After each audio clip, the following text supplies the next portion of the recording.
Why, look, it's Rachel Bloom. Hi, Rachel. Hi. I'll speak into this mic, yeah? Yeah, Great. you're a professional. You know how. This is Mike. Oh, it's Yes, got it. Okay. Copy. Welcome to Comic-Con. Thank you so much. How's it going so far? Bring It's me up great. to I mean, speed.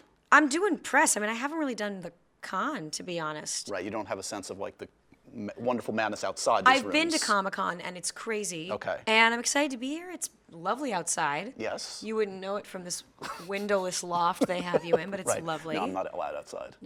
No. So explain to me, and I mean this in the nicest possible way, your presence here, this show. And Yeah. Comic-Con is many things. Great. It's not just about comic books. Yeah, I mean, it's celebrating the popular arts. So Right. what it started with was my touring agent booked us a Crazy X Live show at the Balboa Theater adjacent to Comic-Con.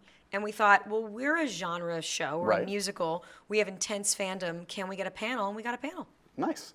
So have you done the panel yet? No? Okay. Today. Okay, where are you at now in coming into the final season? Supersized kind of final season, right? Yes. We're kind of still climbing up the mountain because it's such a supersized final season, Yeah. and we're excited to wrap everything up, but also explore new things in the season. So you're in the writing stage right now. We start filming on Wednesday, Okay. so we're still writing. So generally, is this the time when you're like most nervous, excited, anxious? Like when does? There's no time. There's no time to be nervous. You just kind of, my job is almost purely reactive. I have to do this, I have to do this, I have to do this. I just kind of do it. In a great way, it's freeing. Yeah. I just have to worry about the work. And what about just like the idea of, because not many people, it's happening a little bit more nowadays, that where you're able to kind of like set your own terms in terms of like how to like wrap up a narrative. Yeah. I feel like the British shows always used to do it very well. It's still really unique, and because we set out to make a 4-season show, and we said from the beginning we want 4 seasons, the only debate was, will we get to season 2, season 3, season 4? But now Right. that we have, it's amazing. So at this point, is it, like how much of it is, I guess just like, what can you set up in terms of like where we saw your character at the end of the last season? Is this opening up to prison musical numbers in this season?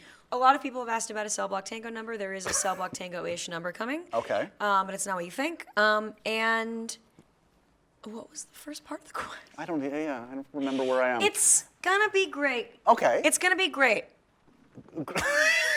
That's your solemn promise to me. It's gonna be great. That's the adjective that Yeah, you're going it's with? great. In the writer's room, you guys are like, Yeah, let's go with great this year. It's gonna be great. Do you feel pressure to wrap it up in a way that satisfies you, Yeah, co-creator? pressure from inside myself though, because if we wrote the show that fans just were clamoring for, it would be Right. a different show.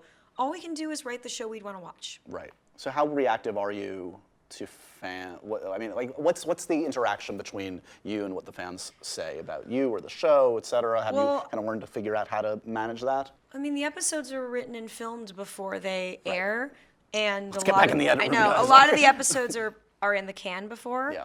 We appreciate what they say, and the fan questions make me think. I mean, I took Twitter off my phone. I don't have Facebook messages enabled just because my job is so busy as Yeah. is.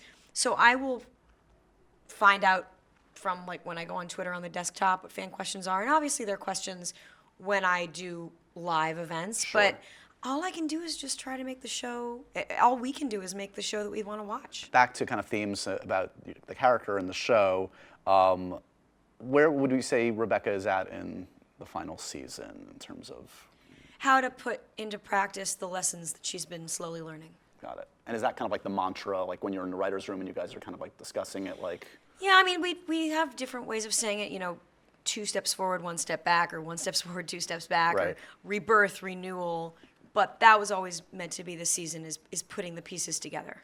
And is it also important to you and kind of like invigorating in terms of dealing frankly with mental health issues for that character last season, et cetera, and sort of seeing that kind of frankness portrayed on screen is something we're seeing a little bit more of slowly but surely in pop culture. Was that an important step for you as a creator and an actress, and were you hardened by the kind of response Yeah. to that? Well, seeing the response where people tried to help each other online Yeah.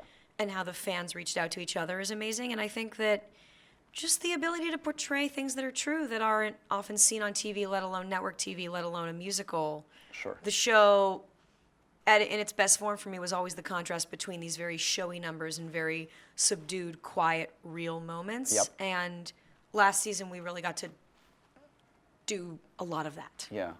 Correct me if I'm wrong. You wrote some musical aspects for the Superman Flash crossover, right? If I remember- Supergirl Flash, yeah. Supergirl Flash. Yeah. Sorry, yeah, Supergirl, of course.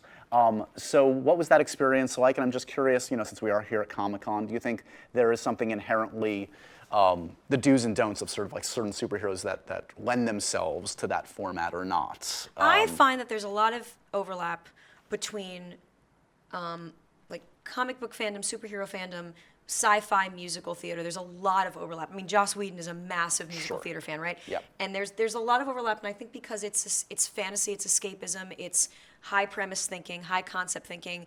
To me, the part of my brain that sci-fi lives in, my love for that, is also the part of my brain that loves musical theater, which loves sketch comedy, that loves Yeah. amusement parks. It's all this The kind of heightened kind of it's- emotion and everything. It's basically in a world where blank. Yep. And so that's why it all, I think, dovetails really nicely with each other. It's taking kernels of reality and heightening it Totally. to make a point. Totally. Is there a superhero out there that you feel particularly lends itself to that heightened musical format that would be interesting for whether you or anybody else to explore? Yeah, I mean, I think that I think supervillains are much more conducive to musicals because getting into their psyche and why. Yeah. I think villains in general are more interesting than heroes because no good villain thinks I'm a villain. Yeah. They all think they're the hero of their own story. Sure. And so I really like that, and I think that that's where you get interesting songs. Favorite comic book villain, just as a fan for you? Ooh, I think Magneto's pretty awesome. Definitely has a And point of view that's... I get his point. Yeah, exactly. Sometimes. Sometimes. Always with Magneto, Yeah. Rachel Bloom. That's the pull quote right here. This Professor X guy's an asshole. Magneto, he knows what he's Yeah. talking about. Congratulations on the show, wrapping up in style, and enjoy the rest of your Comic-Con. Thank It's you, been great to man. meet you. Thanks so This much. is so A lot of fun. fun.